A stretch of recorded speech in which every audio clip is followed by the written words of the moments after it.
Marcel Guilavogui, lors de sa première comparution devant le tribunal, a refuté en bloc les faits mis à sa charge. Il a soutenu que les événements du 28 septembre 2009 sont survenus au moment où il était alité suite à un accident de la circulation qu'il a subi, lui causant ainsi une blessure profonde de sa langue qui a nécessité une suture. Il ajoute qu'il a bénéficié des soins à la clinique Ambroise Paré et, sur les recommandations du médecin, un temps de repos lui a été prescrit. C'est ce qui a justifié d'ailleurs son absence aux côtés du président Moussa Dadis Camara lors du voyage de l'abbé. Il soutient avoir été interpellé par les gendarmes, non pas à cause des événements du 28 septembre 2009, mais plutôt des faits de rébellion. S'il dément formellement tous ceux qui déclarent l'avoir vu sur la scène de crime, il reconnaît cependant avoir en sa possession comme dotation un fusil automatique du type Kalachnikov et un pistolet Colt 45. À l'audience du 10 juin 2023, rétractant les déclarations qu'il a tenues lors de sa première comparution à la barre du tribunal, capitaine Marcel Guilavogui a sollicité sa reprise de parole pour livrer, selon lui, sa part de vérité. Il a alors déclaré que pour des raisons de convenance personnelle, il s'était abstenu, mais que désormais, au regard de toutes les contre-vérités mises à sa charge, il se voit obligé de livrer sa part de vérité pour le tribunal, mais surtout pour la République. Ainsi, il dit avoir été la clé du pouvoir du capitaine Moussa Dadis Camara et M. Aboubakar Diakité dit Toumba en a été la porte. Sans lui, le capitaine Moussa Dadis Camara n'aurait pas accédé à la magistrature suprême du pays en décembre 2008, selon lui. Mais que celui-ci et ses acolytes ont décidé de le sacrifier alors qu'il est innocent. Il affirme que le seul responsable des événements du 28 septembre demeure le chef de l'État à l'époque, capitaine Moussa Dadis Camara, puisqu'aucun militaire ne peut prendre des armes sans en avoir reçu l'ordre. Poursuivant, il précise que c'est pendant les mutineries militaires au camp Samori Touré de Conakry que le capitaine Moussa Dadis Camara l'a repéré et approché à travers le colonel Claude Pivy pour partager avec lui son projet de prise de pouvoir. Depuis ce jour, ajoute-t-il, il est devenu l'homme à tout faire pour ce dernier jusqu'à ce que celui-ci copte le commandant Aboubakar Diakité dit Toumba pour continuer en sourdine la quête du pouvoir. C'est dans ce cadre, selon lui, qu'ils ont tenu plusieurs réunions à l'abri du regard des autorités à l'époque de feu Lansana Conté dans un motel de la place. Il explique que le jour du décès de feu général Lansana Conté, il était à domicile lorsque Kareka, le premier chauffeur du capitaine Moussa Dadis Camara, l'a informé de ce décès. Il précise qu'il n'a jamais été question de renverser le président Lansana Conté, mais plutôt de s'accaparer du pouvoir dès son décès. C'est ainsi qu'ils ont rallié le motel où Aboubakar Diakité dit Toumba a annoncé ce décès au capitaine Moussa Dadis Camara. Il ajoute que certes, Keleti Faro, son ami, était présent, mais celui qui l'a informé, c'était bel et bien Aboubakar Diakité dit Toumba. Aussitôt, déclare-t-il, Aboubakar Diakité dit Toumba et lui se sont concertés et ont demandé au capitaine Moussa Dadis Camara de rentrer à son domicile, Cise, à Lambagny pour se préparer à les rejoindre au camp Alpha Yaya Diallo. Il précise que tous les généraux voulaient accéder au pouvoir, mais l'autre aspect de leur stratégie, qui avait consisté à faire rallier à leur cause la plupart des jeunes militaires, a permis de contrer ces velléités au profit du capitaine Moussa Dadis Camara. D'ailleurs, ajoute-t-il, la réunion au cours de laquelle la désignation du capitaine Moussa Dadis Camara a été actée comme président fut dominée par la présence très remarquée d'Aboubacar Diakité dit Toumba qui, grâce à son charisme, a fait rallier tous les grands officiers à la cause de son patron. Il informe que s'agissant du régiment, il était composé de plusieurs bataillons s'occupant à l'époque de la garde présidentielle, puisqu'elle était composée de la garde rapprochée, mais aussi de la garde éloignée, chargée d'alerter à distance d'une menace éventuelle. Il continue que les colonels Aïdorba et Sa Alphonse Touré ont été arrêtés sur ordre du capitaine Moussa Dadis Camara lui-même et depuis lors, il n'avait pris aucun acte pour les remplacer. Il déclare que le nommé Foromo est un féticheur qu'il a découvert à travers capitaine Moussa Dadis Camara à Sonfonia, où Aboubakar Diakité dit Toumba Mohamed Condé dit Escobar, le commandant du salon, le capitaine Moussa Dadis Camara et lui ont pacté de ne jamais se trahir.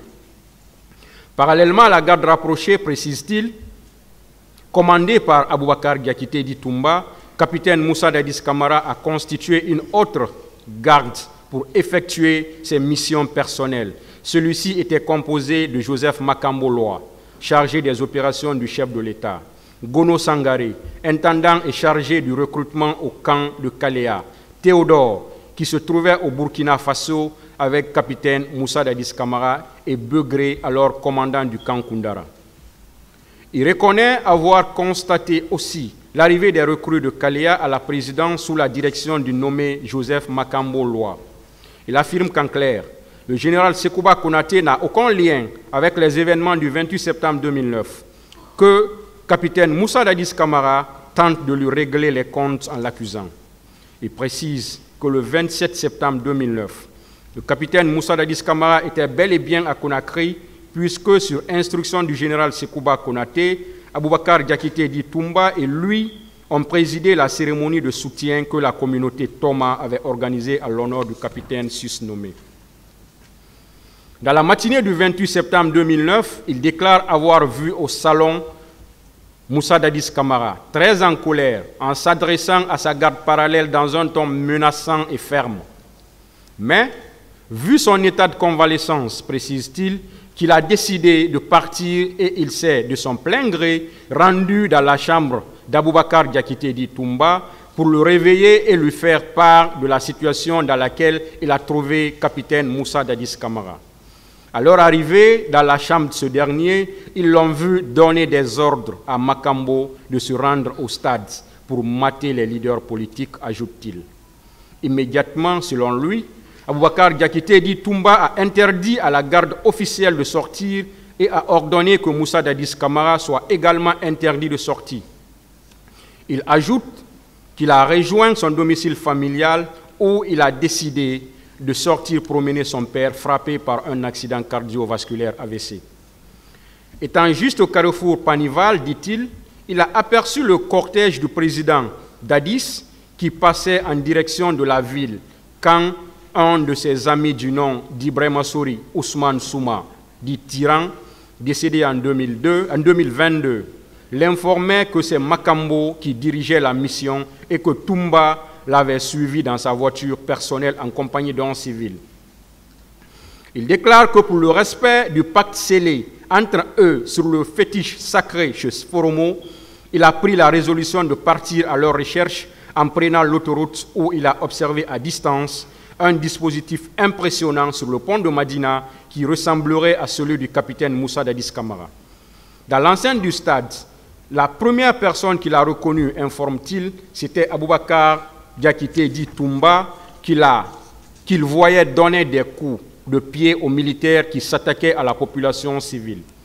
Personnellement, poursuit-il, il déclare avoir vu un militaire qui donnait des coups aux leaders politiques qu'il a tenté de maîtriser, mais en vain. Il précise avoir croisé le colonel Moussa Kiegoro Camara et Aboubakar Diakité dit Toumba à la clinique Ambroise Paré et il s'était verbalement attaqué au premier qu'il voulait arrêter. Et lorsque les hommes de celui-ci ont tenté de riposter, il a menacé de dégoupiller sa grenade. Il informe qu'Aboubacar Diakité dit Toumba est descendu en ce moment de sa voiture pour l'en dissuader, puis il s'est rembarqué dans son véhicule en direction de la gendarmerie avant de rejoindre le camp Alpha Yaya Diallo. Il précise que dès le départ d'Aboubacar Diakité dit Toumba, il l'a suivi. Il affirme qu'avant les événements du 28 septembre, il était simple garde au niveau de la présidence et qu'il n'y avait jamais eu de mauvais rapport entre commandant Aboubacar Diakité et lui durant toute la transition. Il insiste que la présence d'une troupe venue du camp Kaléa est bien une réalité, car quelques jours avant les événements du 28 septembre 2009, celle-ci était présente au camp Alpha Yaya Diallo et entretenue par feu Joseph Makambo Loa sur instruction du capitaine Moussa Dadis Camara. Il précise que c'est constant que s'il disposait d'une troupe, telle que soutenue par certains, il ne serait jamais rentré au camp en l'abandonnant car cette attitude n'est pas digne d'un chef militaire. Il précise également avoir aperçu au stade le feu Joseph Makambo-Loa, qui était facilement reconnaissable à cause de sa petite hache qu'il portait régulièrement sur lui au moment où Begré faisait irruption dans le stade avec ses hommes. Selon lui, il n'a pas perdu plus de 10 minutes dans le stade où il n'a ni vu de corps, ni agressé, encore moins violé quelqu'un. Il déclare que le seul responsable de la planification et de l'exécution du plan des massacres est le capitaine Moussa Dadis Camara, pour la simple raison que c'est lui qui a recruté des jeunes soldats venus de Kaléa, les a habillés, armés, puis transportés dans des bus pour infiltrer les manifestants. Il précise que d'ailleurs, dans le feu de l'action, il a vu le colonel Moussa Tchegoro Camara et ses hommes en train de molester le président Mamadou Cellou Dalein Diallo, chose qui l'a irrité et l'a poussé à le suivre pour l'arrêter. Il dit qu'il ignore totalement l'endroit où les corps ont été enfouis, que Moussa Dadis Camara est la personne la mieux indiquée pour le dire, car c'était lui le président à cette époque-là. Les instructions aussi provenaient de lui. S'agissant des pillages, il affirme qu'ils étaient perpétrés par les hommes de Moussa Tchegoro Camara, qui disposait d'ailleurs de plusieurs véhicules au niveau de son unité, mais aussi des cellules de détention. Et pour preuve, il a lui-même dit au cours de son interrogatoire qu'il avait arrêté des bérets rouges et qu'il a gardé pendant plusieurs jours et que cela avait irrité d'autres au camp. Il déclare qu'il n'a jamais constaté ce jour-là dans le comportement de colonel Claude Pivy des actes de violence exercés sur qui que ce soit.